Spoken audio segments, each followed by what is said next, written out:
Shop Mattress Firm's year-end sale and put an end to junk sleep. Save up to $500 when you get a king bed for the price of a queen or a queen for a twin. Plus, get a free adjustable base with qualifying Sealy purchase up to a $499 value. Or shop top-selling brands and get up to 50% off select mattresses, like Sealy twin mattresses starting at $224.99 or Serta twin mattresses at $349.99. And shop with confidence thanks to our low price guarantee. Only at Mattress Firm. Restrictions apply. See store for details.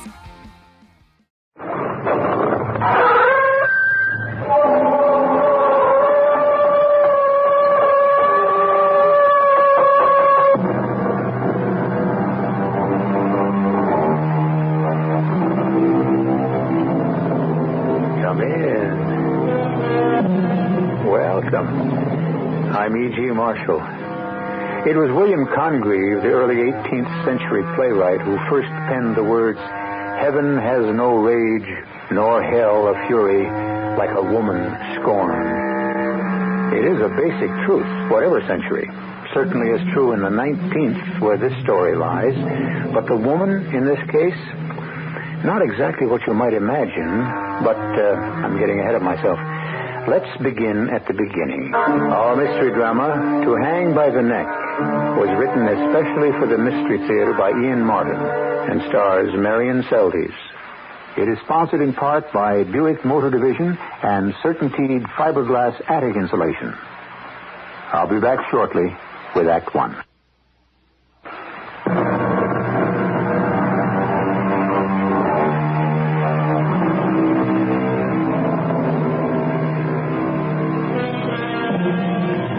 Calvert Conway spread, brand marked C-Circle C, used to lie between Dallas to the north and Houston to the south, and east by west between the Louisiana border and Waco.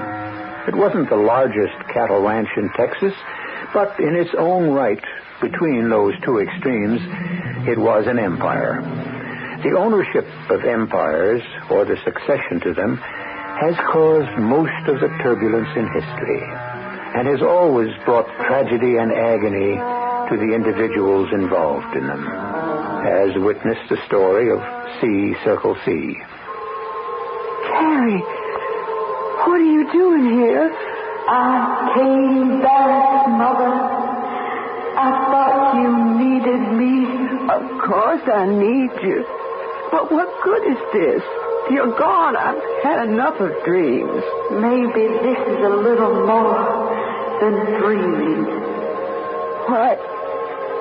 Remember Becky Pryor, who was going to be my maid of honor? Of course. I had a letter from her recently. She's coming to visit from New Orleans. But you don't want to see her? That isn't true, Precious.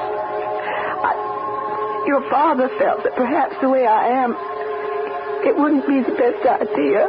He's very solicitous of you, isn't he? Of course. He loves me. And me. He loved you. Oh, that's true enough. Rebecca Pryor, my best friend. I want to protect Becky. That's one of the main reasons I returned. And you must help her too, Mom. Please, protect my friend. Protect my friend. My friend.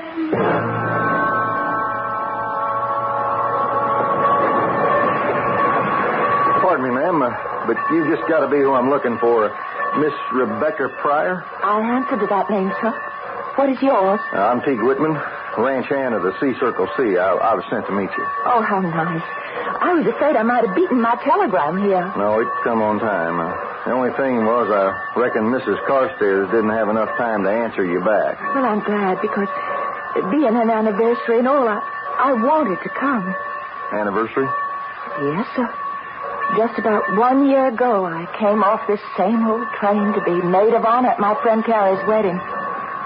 Only to find out the terrible news. What news is that, ma'am? Both Havisham, her husband-to-be, had run out on her and carried it. You have no need to go on, Miss Pryor. I know what you're talking about. The hanging. I still can't believe anyone, especially Carrie, could kill herself that way. But I don't want to talk about it anymore. I can understand why. I got the rig waiting. Let me get your bags and take you out to the ranch.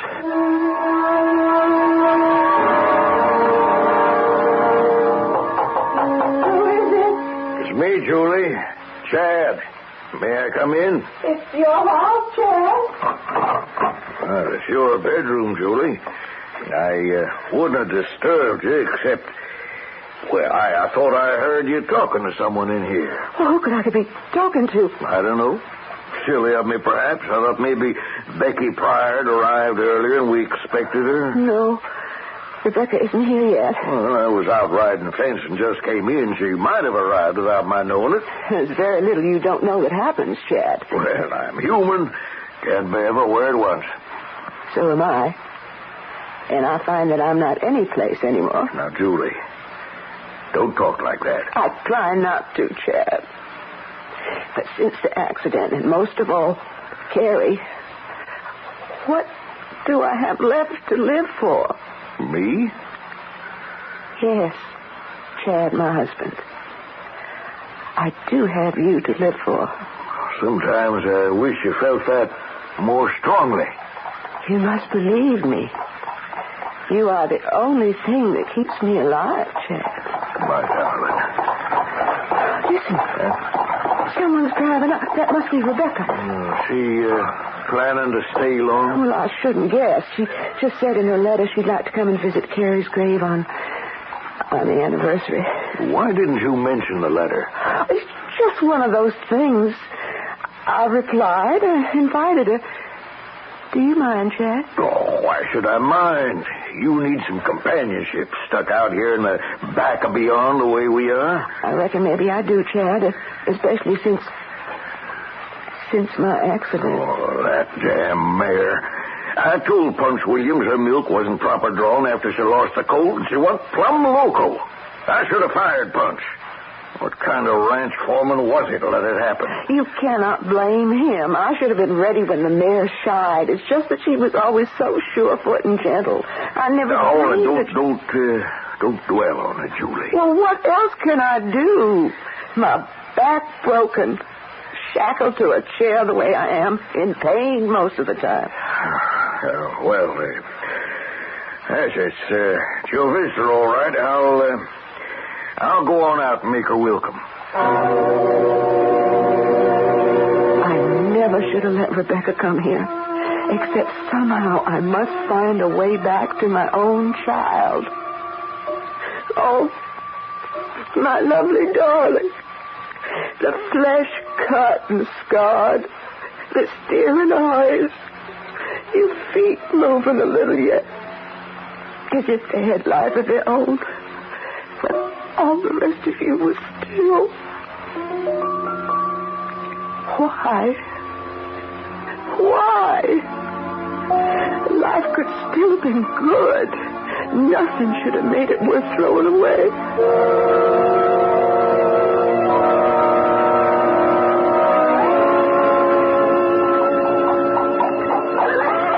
Oh. Well, here we are, Miss Pryor. Can I hand you down? Oh, thank you. Have you been with Conway Ranch a long time? Oh, no, ma'am. Just since I was mustered out a few weeks. I'm a Johnny-come-lately. Were you a Johnny Red? I'm not from these parts. I was Union. I'll get your bag. But what brought you to Conway Ranch? Or maybe I should say the Carstairs. It's still the C-Circle C, even though Mrs. Conway married again with Mr. Carstairs. Most of the old hands still call it the Conway spread. My dear Becky, how nice to see you Oh, again. Mr. Carstairs, thank you. I hope it was all right to come. Well, of course. You're the nearest thing to a daughter we got left. You're always welcome here. That's nice of you. See, you can put the horse and rig away, then report to Punch Williams. I'm sure he can find you something to do. I reckon. Thanks for your escort, Mr. Whitman. My duty, ma'am, and my pleasure. That's a nice young man. Teague? I don't know. too close-mouthed about himself and everything for my fancy. I think he's just kind of shy. Well, he's a good worker, I'll say that. Hands haven't been so easy to come by with the war. Well, here we are. Let me open the door for you. Well, in you go. What are you waiting for? I was just thinking how different it was the last time I came into this house. Don't, Becky. Please don't. I'm sorry. And try not to talk too much about it to my wife. She... Oh, I understand. Oh, I just hope I didn't make a mistake. But I'm really welcome. Why, you know I couldn't be more pleased. And the only reason Julie isn't down to meet you is because she can't walk anymore. She's confined to her bed or her chair. Oh, what happened? It was 7 or 8 months after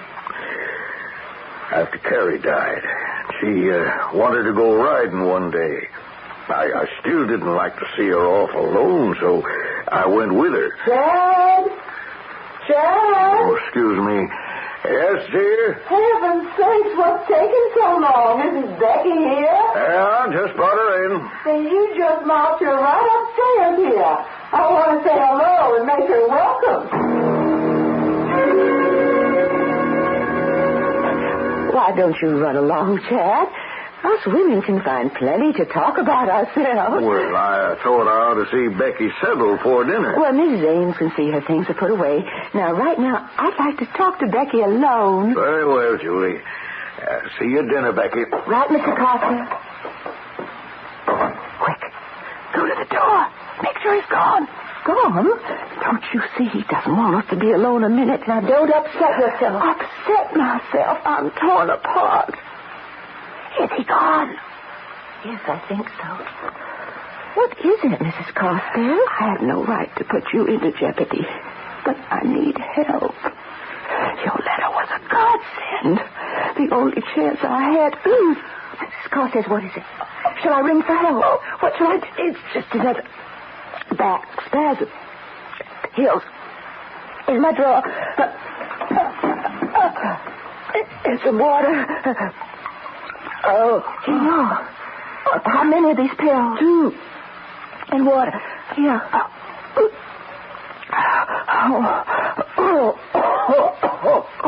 Now, I can't tell you, but I must. I need help. And Gary can't rest in peace until the truth. Is anything wrong? You better come in, Mr. Carstairs. What's the matter, Becky? I thought I heard Julie cry out. Well, her back, I think. I gave her some of these pills. 2 of them. Is that all right? Yes, all you can do when these attacks come. Look at her. Look, she's... Yes, it's a very strong drug.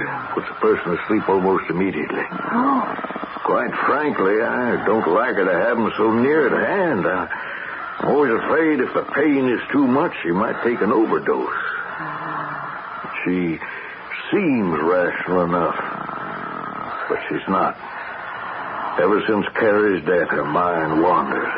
All the wildest flights of fancy, feelings of persecution. I don't know. I'd hope to spare you this, but now that you're here, I'm afraid my poor wife is stark, staring mad.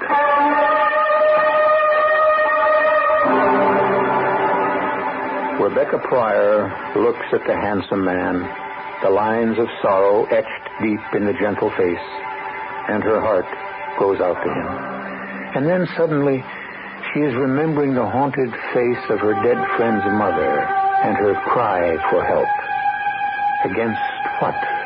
Rebecca doesn't know. What she does know is that she will not be able to relax till many questions are answered. I shall return shortly with Act 2.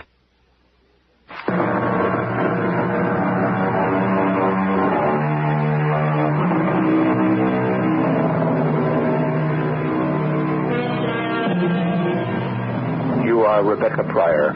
In the year of our Lord, 1865. The war between the states is over now, But you remember vividly 1 year ago the excitement of traveling from New Orleans to the ranch in Texas, where you now are, in order to be maid of honor at your best friend's marriage. You were roommates and inseparable at Mrs. Covington's Seminary for Young Ladies during the war. And it was there that your roommate, Carrie Conway, met Beau Faversham, who was to have been her husband.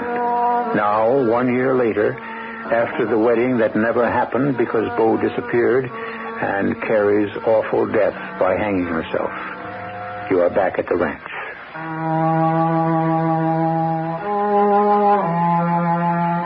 Dear Daddy, I'm writing you because something is strangely wrong up here at the Circle C.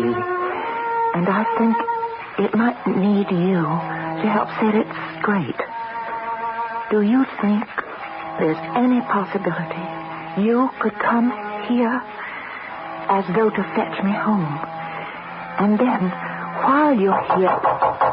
who is it? Sam Carstairs, Becky. Can I see you a minute? Of course, Mr. Carstairs. I'll be right there. Oh, if it's too early. No, I'm all up and dressed, as you can see. Come in. Thank you. How is Mrs. Carstairs this morning? Well, not much better, I'm afraid. I'm going into town to fetch a doctor. I thought perhaps you might like to ride with me. Oh, that's kind of you. But maybe I can help here with your wife. Oh, I doubt it. She'll be keeping to her bed today, and the housekeeper, Mrs. Ames, will be there to keep an eye on her. No, let me persuade you to come with me. We could have a nice meal at the hotel and give you some little holiday feeling on your visit. Oh, that's kind of you, but I am a bit tired after my trip up. I think I could just rest here at the ranch today. Well, if that's what you want. I tell you what, my ranch foreman hasn't quite decided what to do with that new hand who brought you from the station. I'll have him stand by. Don't bother. I can take care of myself. Well, if you want to rest, that's fine, but Teague will be available. And you're sure I can't help Mrs. Carstairs? Oh, no. Best thing is to leave her alone. She's a whole lot more than you or any one of us can handle.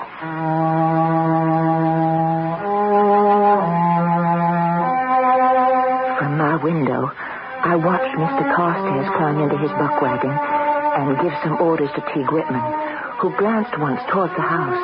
I drew back as he looked up. I found suddenly that I was a turmoil of mixed feelings, and the only thing I could think of to do was to finish my letter to Daddy. But as I did, I blamed myself bitterly for not going into town with Mr. Carstairs. I could have posted the letter myself. Now, who was I going to trust to get it sent out? Once I sealed the envelope, I felt the need of some air. Well, howdy, Miss Pryor. What you got there? A letter you want mailed? Yes. I reckon I should have finished it sooner in time for Mr. Carstairs to take it to town. Well, you won't have to lose out. I'll be riding in after sundown. I'll see it goes out with the morning stage. Oh, I wouldn't want to bother you. Or trust me. Well, whatever made you say a thing like that? I don't know. Maybe because I wish I was sure you did or would. No. Why on earth shouldn't I? I kind of got the notion Mr. Carstairs has it in for me some way and plans to let me go. Oh, I don't think so. It's just... Just what, Miss Pryor? I think he... No, I'll tell you straight out what he said to me. He thinks you don't talk very much about yourself, and he'd like to know more about your background. And he asked you to see what you could find out? Not exactly. Anyways, I wouldn't have any part of a thing like that. It's none of my business. But maybe you could do something for me. A pleasure. Matter of fact, I was told by Mr. Carstairs to keep an eye on you. An eye on me? Well, he seemed to want to make sure you stayed away from Mrs. Carstairs in the stable here. Why the stable? Well, I wasn't here when it happened, but I suppose because this is where Miss Carrie, well, you know, I should think it'd be the last place you'd want to see again. But I was going to ask you if you could saddle me up a horse or hitch one up to the trap so I could ride into town and mail my letter. Oh, well, I don't know about that. There's only one horse left in here, and Punch Williams, the ranch boss, took all the hands in the remuda out this morning to graze up on the Northwest Fork. There's just this one mare left. Well, it's just this one girl. That'd suit me. Will she take her in? No, ma'am. The way I heard it, this poor little black mare got stole some time back, and whoever the horse thief was, he hitched her to a split-rail fence somewhere and left her to starve or die of thirst. Well, she got so frantic, she broke the stringer right out of the posts, and when they found her lying exhausted in the arroyo, she plain had dragged that heavy log, Lord knows how many miles, till her strength gave out. Buck Henry, the oldest of the hands, told me about her. Ever since that day, you try to hitch her to anything, and she goes just plumb loco. Other times, she's as nice a little filly as you'd ever want to see. Well, will she stand if you just let the reins trail? I reckon.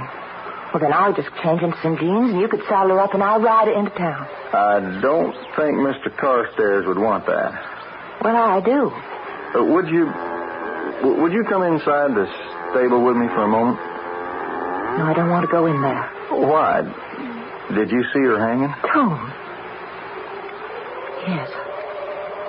I did, just before they cut her down. Oh, how could she have done such a thing? I was hoping you might know the real reason. What do you mean, the real reason?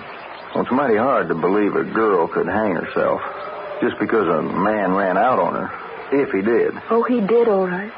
Where is he now, this man? I don't know. I don't reckon he'd dare show his face anywhere in this state, or Mr. Carstairs will be out looking for him. What are you doing? Opening the stable door. What for? Just where was she hanging? Could you point it out? From that big beam there. Oh, Lord. I don't see how she could have done it. Plain and simple, Miss Pryor. You toss a lariat over the beam, tie off the hitching rail so it hangs with a noose some 8 feet off the ground, climb on a horse, get under it, put the noose over your neck, and kick the spurs home. And you're left hanging. But to strangle slowly to death like that, it's so horrible. Nope. Chances are on the first drop you break your neck, and you don't know anything after that. No, ma'am, the how is not the question. It's the why. Just like you said. And I get the feeling you know more than you want to say about that. Who are you? Let me ask you a question first. What brought you back here? A year after it all took place. What are you looking for? What right have you to ask? Maybe none. You afraid to answer? I don't see it's any of your business. Supposing I could convince you it might be. What's that? Oh, someone coming. Oh, it's Mr. Carstairs. How come time so soon? I reckon he forgot something. Anything wrong, Mr. Carstairs? No. Just something slipped my mind. Becky, didn't you say something about a letter you wanted to get in the mail? Well, yes, I did. But I hope you didn't come all the way back here for that. Well, weekend coming up suddenly crossed my mind it could be important. I should take it in. Did I change my mind and come in with you? Well, that's always a lady's privilege. Tell you the truth, it's just what I hoped you'd do. It crossed my mind after I left. This was no place to leave you alone.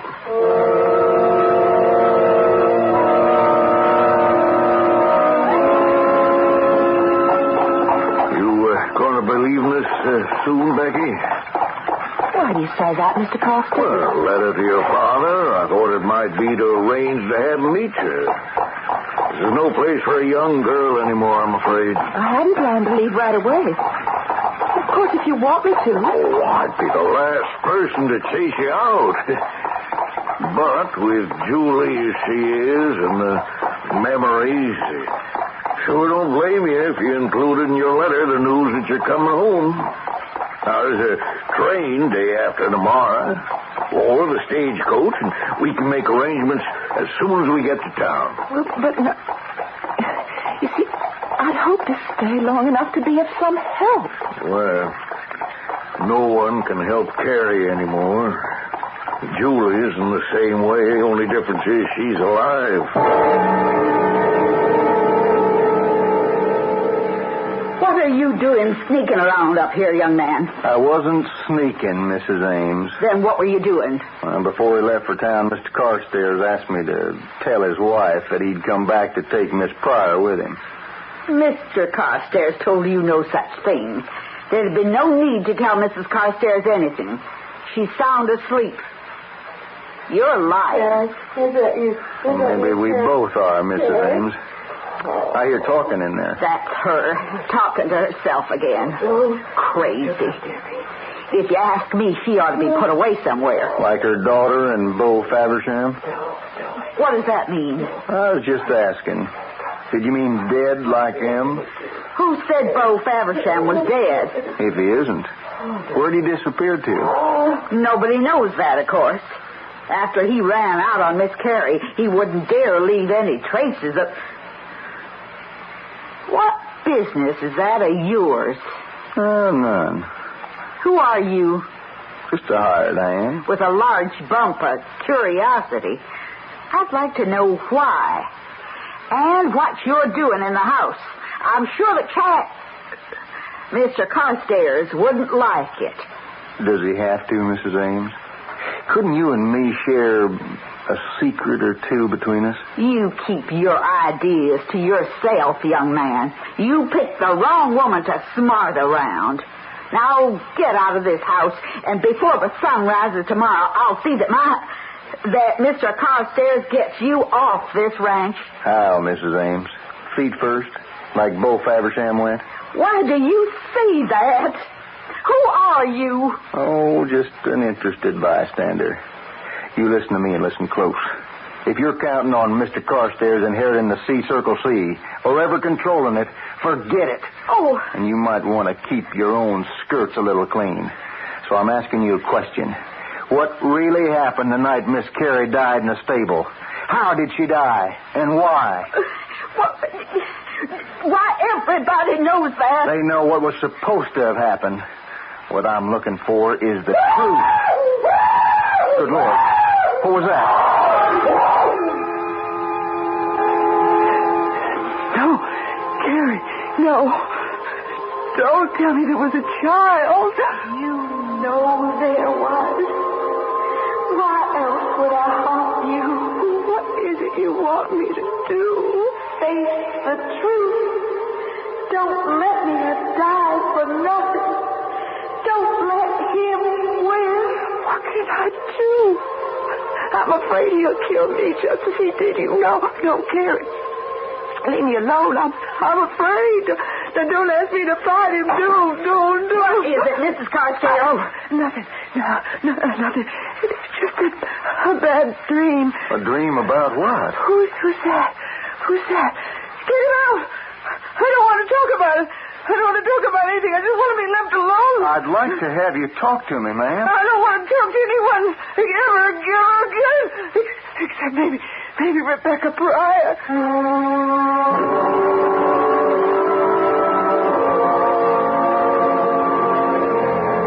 What is it that tortures Mrs. Carstairs? The daughter who seems to haunt her? You must believe that the Carrie who talks to her is a figment of the imagination, a reflection of a guilty conscience. But exactly why does she have a guilty conscience, if she has one? And who is Teague Whitman or Mrs. Ames? And most of all, why should a stranger like Rebecca Pryor be the one who, in her agony, Mrs. Carstairs seems to want to turn to for help? I'll return shortly with Act 3.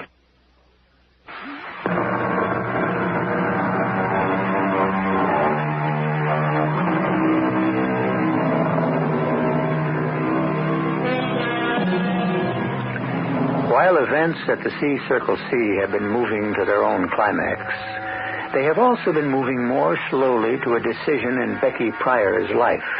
First off, she has a strange feeling about the letter to her father. This is a general store. We can mail your letter right here. Why don't you give it to me, Becky, and I'll take it in. Oh, I can do it myself. Oh, it's no trouble. Won't take a minute. Unless you don't trust me to carry the mail. Why would I feel that way? But as I gave it to him and he swung from the buckboard and went into the store, I wished I hadn't. Some nagging doubt tugged at me. For a moment, I almost followed him in. But I was too late. For at the moment of decision, he was already returning. Well, that's that. Now we can go visit Doc Mitford. Get up, boy. Get up. You really think he can help us? I don't know what that means. I'm afraid to say it means anything. It was honestly just a question. Then I'm going to be just as honest in return, Becky. No, I don't think he can. I don't think anyone can. Then why do you go to him? Well, what other choice do I have? I couldn't save my daughter. I'd like to save my wife. Why did Carrie do it, Mr. Carstairs? Hang herself? That's really, I suppose, why I'm back here. I just can't understand. That she counted the world well lost for love? No, she was young like I am. Some other man would have come along. To tell you true, I am never going to rest till I can understand why. Well, you're very young, Becky. So many things you don't know or even imagine. If it'll help you, I'll tell you the one secret. What? Why Carrie killed herself. It wasn't just because her promised husband walked out on her. Then why? Why? She was carrying a child that would have no name. Bo Feversham. If he wasn't the father, who else could she claim? And how could she face bringing a fatherless child into the world? I came back and I stuck my nose into it, stirred up muddy waters, couldn't leave well enough alone. What is well enough? What is it I'm looking for? And if Carrie didn't put a rope around her neck, how else did she die? And most of all, why am I so scared? Now, Becky, I don't know what you wrote in the letter to your dad, but I didn't mail it. What? Here it is, unopened. I just felt there was no point in mailing it, the way I feel now. I don't understand. Well, I figured with you taking the train tomorrow morning, you might even get there before the mail's delivered. You want me to leave? Well, it would be best for everyone. I didn't see Mrs. Carstairs that evening. I went through all the preparations for leaving, haunted by some inner voice that I shouldn't, that something was being left undone. I didn't get a chance to talk to the doctor after he'd seen Mrs. Carstairs. And when Teague Whitman came to get my bag, he was escorted by that dour Mrs. Ames, so we had little to say to each other. I might have made some opportunity to try to see Mrs. Carstairs, but the truth is that after dinner with Mr. Carstairs, the wine seemed to go to my head, and I barely made it up to bed before I was in a profound sleep. Deep, but uneasy, because it seemed to me that in my sleep, I was talking to Carrie. Becky. Huh? Who's that? Who's calling? It's Carrie. But you're dead. In the grave, but not at rest. I wander and cry out for retribution. Retribution? For what? For dying too soon. And dying in shame. Don't leave me alone. You're the only friend I have. But what can I do to help? Someone will show you the way. You have guessed at some of the truth. Someone will show you the rest. Someone. It's all going to be in your hands. Your hands. Becky? Miss Barr, wake up. Wake up. Buddy, It's Teague Whitman. You gotta get up. Here, let me help you to your feet. That's it. Now, start walking. What are you doing in my room? I'm trying to revive you. You've been drugged. Drugged? With what? Keep walking. Breathe deep. With Mrs. Carstairs' medicine for her back pains. But why should I be drugged? So you could be killed more easy. Killed? Who would want... Why would anyone want to kill me? Same reason Carrie was killed. And my brother. Your brother? Yes, ma'am. Bo Faversham. You see, Faversham is my real family name. I don't understand. Of course you don't. Becky, it all goes back to what is the most unattractive of human sins. Greed. Chad Carstairs was foreman of this ranch, and he wanted to own the C-Circle C so bad he'd stop at nothing. He tried to romance old man Conway's wife and wouldn't have got nowhere except, well, fate gave him a lucky break. Mr. Conway died of a heart attack. So he swarmed around and finally up and married the widow, only to get a real shock. What sort of a shock? Well, he found out the spread wasn't left to the widow, but to Carrie, the daughter. And he tried romancing her, but she didn't want any part of him. She had her own man, my brother Bo, but Chad Carstairs is a man set on getting his own way, so he didn't stop at romancing. It wasn't my brother's child she was carrying. Oh, no. Oh, so that's why Bo walked out on her. And why she... Bo didn't walk out on her, Becky. He loved her too much. I figured Chad had some hired guns take care of my brother and leave him in the desert to have his bones picked clean. Carrie didn't hang herself. She was hung. But how? At the point of a gun. He had the rope all tied to the spike on the hitching post and made her climb on the horse, dropped the noose over her neck, and kicked the horse out from under her. I reckon, poor lady, she didn't care all that much about living anyway. But she didn't take her own life. It was took. How do you know all this? No, I don't. I'm only guessing. Well, how are you feeling now? I don't think I'll ever want to sleep again. Oh, good. Good? Yeah, because I got to get you out of here while there's still time for you to get away. Well, I'm leaving tomorrow morning. Well, that may be too late. Too late? For what? To save your own life. Why should my life be in danger? Because this evening, while you were asleep, drugged, Doc Medwick and I witnessed this will by Mrs. Carstairs, leaving the C-Circle C to you. Yeah, she'd asked you to take it home with you, well, to your father, to be recorded. But why will the ranch? To me? To anyone rather than the man who murdered to make it his own. And you were her daughter's best friend. But what difference does it make? A will could be changed at any time as long as... As long as the person who makes it is still alive. Becky, Mrs. Carstairs died less than an hour after this will was made. She's dead? A few more pills than you were fed. Mrs. Ames took care of that. She's in on it? She's Chad's real wife. What? It's true. Now, you come on with me. We're going down to the stable and get you some transport to get you out of here with a whole skin.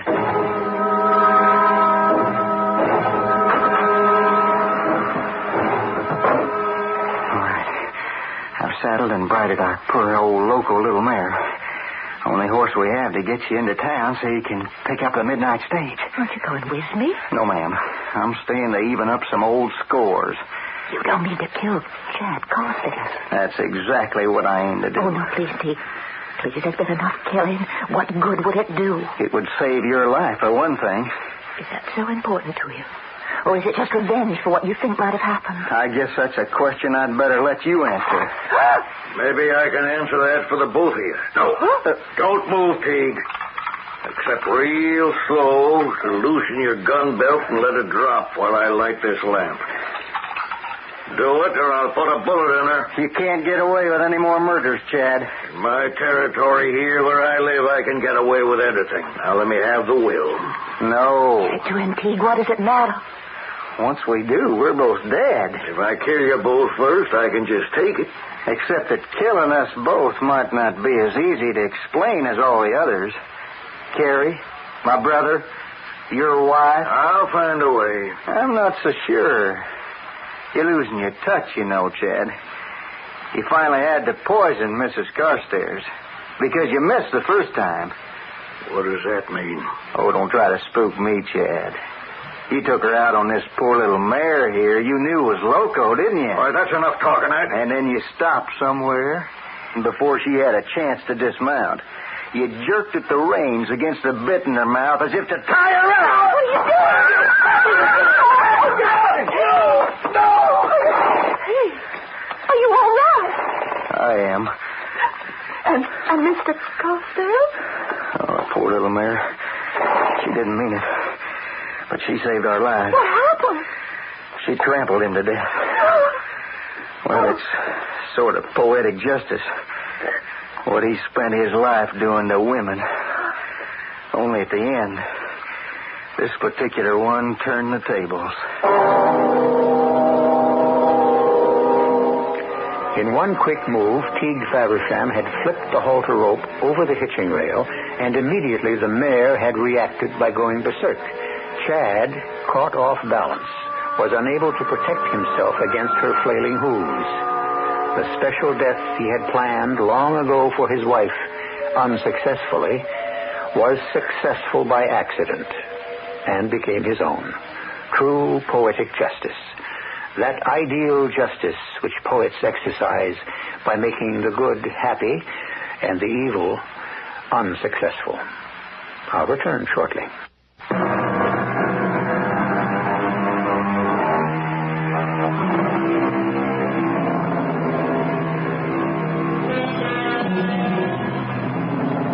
The C Circle C has changed its brand, but the ranch is more successful than ever. It's now the T-Bar R, framed in a sort of circle that looks a lot more like a heart. And it's run by Teague and Becky Faversham.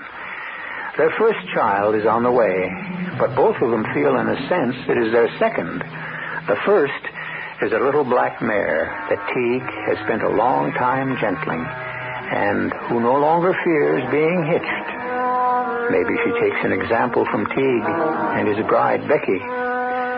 Our cast included Marion Seldes, Bob Caliban, Ann Petoniak, Martha Greenhouse, and Bill Griffiths. The entire production was under the direction of Hyman Brown. Radio Mystery Theater was sponsored in part by Contact, the 12-hour cold capsule. This is E.G. Marshall inviting you to return to our Mystery Theater for another adventure in the macabre. Until next time, pleasant dreams.